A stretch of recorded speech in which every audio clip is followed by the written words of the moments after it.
Боливиянын Ла-Пас шаарындагы Маданият музейинде куурчактар көргөзмөсү ачылды. Ага Германиянын Playmobil компаниясы жараткан экспонаттар коюлду. Мында цирк оюнчулары, аскерлер жана индейстер бар.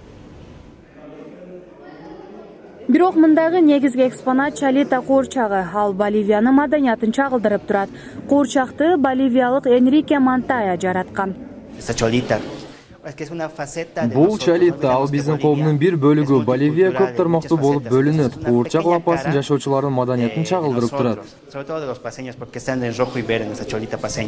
Куурчакты жаратуу идеясын Энрике өткөн жылы ойлогон. Ал мындай ою менен социалдык тармактардагы куурчак коллекционерлери менен бөлүшүп көргөн. Андан соң жергиликтүүлөрдүн символун көрсөтүп туруучу Чолитанын эскизи жаралган. Ага катар эле Энрике Playmobil компаниясынын куурчактарын жаралуу тарыхында карап чыккан. Playmobil компаниясынын куурчактары өзүнчө бир өзгөчөлүктөргө ээ экенин байкадым. Мен Чолитаны ар кайсы куурчактардын ар бир бөлүктөрүн үлгү алып жараттым. Ага түстүү боектор да колдонулган. Даяр болгон куурчакты коллекционер компаниянын Германиядагы башкы кеңсесине жиберген.